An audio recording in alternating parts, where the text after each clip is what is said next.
அனைவருக்குமே வணக்கம். சற்று முன் கிடைத்திருக்கக்கூடிய ஒரு மிக மிக முக்கியமான செய்தி ஒன்று வெளியாகி உள்ளது. சற்று முன் எம்பி ஜெகத் ரட்சகன் திகார் சிறையில் அடைப்பு, இது மாதிரி பார்த்தீங்கன்னா செய்திகள் வெளியே இருக்கு. ஸோ எம்பி ஜெகத் ரட்சகன் அவர்கள் பார்த்தீங்கன்னா திமுகவுடைய ஒரு பெரிய பினாமியாக இருக்கக்கூடியவர் தான் ஜெகத் ரட்சகன். திமுகவுக்கே ஸ்பான்சர் பண்ணக்கூடிய அளவுக்கு தான் ஸோ ஜெகத் ரட்சகன் அவர்கள் இருக்கார் இல்லையா. ஸோ இவர் செய்யாத தொழிலே கிடையாது. ஸோ இந்த நிலையில் டாஸ்மாக் உடைய நிறுவனத்தில் இவருடைய ஆலைகளில் ரெய்டுகள் நடந்தது. ஸோ இந்த ரெய்டின் அடிப்படையில் பார்த்தீங்கன்னா எம்பி ஜெகத் ரட்சகன் அவர்களும் மோசமாக சிக்கியிருந்தார், செந்தில் பாலாஜி அவர்களும். அதே மாதிரி ஸோ ஜெகத் ரட்சகனுடைய சம்மந்தப்பட்ட இடங்களிலும் ரைடுகள் நடந்தது. ஸோ இந்த ரைடின் அடிப்படையில் எக்கச்சக்கமான பணங்கள் சிக்கி செந்தில் பாலாஜி அவர்கள் வசமாக சிக்கி பார்த்தீங்கன்னா ஜெகத் ரட்சகன் அவர்கள் தப்பித்து விட்டார். ஸோ இதை தொடர்ந்து இப்போ தொழிலதிபருடைய வீட்டில் இரண்டாவது முறையாக டாஸ்மாக் நிறுவனத்தில் நடந்த ரைடின் அடிப்படையில் ஸோ எக்கச்சக்கமான ஆதாரங்கள் சிக்கியிருக்குது. இந்த நிலையில் தான் ஜெகத் ரட்சகன் அவர்கள் பார்த்தீங்கன்னா இப்போ திமுகவுடைய தலைமையகத்துக்கு வசமாக சிக்கியிருக்காரு. ஸோ இதை பற்றி இந்த வீடியோவில் நம்ம முழுமையாக பார்க்கலாம்.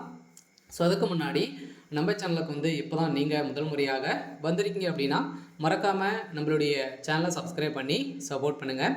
ஸோ வாங்க வீடியோக்குள்ளே போகலாம். ஸோ பார்த்தீங்கன்னா எம்பி ஜெகத் ரட்சகன் அவர்கள் பார்த்தீங்கன்னா இப்போ திகார் சிறையில் அடைக்கப்பட்டதாக செய்தி வெளியாகி வருது. இருந்தாலுமே ஏற்கனவே டாஸ்மாக் உடைய ஊழல் வழக்கில் வசமாக ஜெகத் ரட்சகனுடைய பேரும் அடிபட்டது. அவருடைய ஆலைகளும் சென்னையில் இருக்கக்கூடிய ஆலைகளும் ரைடு நடந்தது.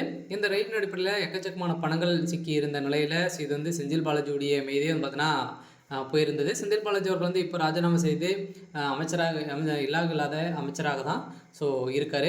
இருந்தாலுமே இப்போ ஜெகத் ரட்சகன் அவர்கள் வசமாக சிக்கியிருக்காரு. திமுகவுடைய தலைமையகம் வசமாக சிக்கி கொண்டு இருக்குது. அதே மாதிரி திமுகவிலும் இருக்கக்கூடிய முக்கிய புள்ளிகள்லாம் பார்த்தீங்கன்னா இருக்காங்க. சொல்லலாம் திமுக கூடாரமே அழியக்கூடிய விதமாக தான் இப்போ பார்த்தீங்கன்னா இந்த டாஸ்மாக் நிறுவனத்தில் நடந்த ரைடின் அடிப்படையில் வசமாக அனைவருமே சிக்கியிருக்காங்க. ஸோ இதன் அடிப்படையில் இப்போ பார்த்தீங்கன்னா ஜெகத் ரட்சகனுடைய ஆலையில் நடந்த ஸோ ரைடின் அடிப்படையில் ஸோ அவருடைய ஆலைகள் பார்த்தீங்கன்னா போலியான மதுபானங்கள் பார்த்தீங்கன்னா விற்கப்பட்டு வருது. இவருடைய சீல்கள் அனைத்துமே பார்த்தீங்கன்னா போலியானது அப்படின்ற மாதிரி இப்போ வெளியேறக்கூடிய செய்தியின் அடிப்படையில் தான் இப்போ ஜெகத் ரட்சகன் அவர்கள் வசமாக சிக்கி கொண்டிருக்கார். சில முதல்வர் ஸ்டாலின் அவர்களுக்கு இப்போ போயிருக்கிற செய்தியின் அடிப்படையில் ஜெகத் ரட்சகன் அவர்கள் வாக்குமூலம் கொடுக்க போகிறாரு அப்படின்ற மாதிரி தகவல் வெளியாகி இருக்கு. சில திமுகவே ஒட்டுமொத்த புலியும் பார்த்தீங்கன்னா சிக்கி திமுகவே கோட்டையே அழிக்கக்கூடிய விதமாக தான் இப்போ பார்த்தீங்கன்னா பாஜக செயல்பட்டு வருது. இருந்தாலுமே பிரதமர் மோடியுடைய ஸோ காலையில் பார்த்தீங்கன்னா முதல்வர் ஸ்டாலின் அவர்கள் விழுந்து கதறியதாக தகவலும் வெளியாகி வருது. இருந்தாலுமே டெல்லியில் தான் பார்த்தீங்கன்னா இப்போ சரணடைந்திருக்காரு. இருந்தாலுமே இனிமே முதல்வர் ஸ்டாலின் அவர்கள் பார்த்தீங்கன்னா எந்த ஒரு அப்டேட்டுமே கொடுக்கல. அமலாக்கத்துறை கஸ்டடியில் தான் இருக்காரு அப்படின்ற மாதிரி ஸோ தகவல் வெளியே இருக்குது. சரி, ஓகே. ஸோ இன்னைக்கான அப்டேட் பார்த்தீங்கன்னா இதுதான். ஸோ மறக்காமல் நம்மளுடைய சேனலை சப்ஸ்கிரைப் பண்ணி சப்போர்ட் பண்ணுங்கள். தேங்க்யூ.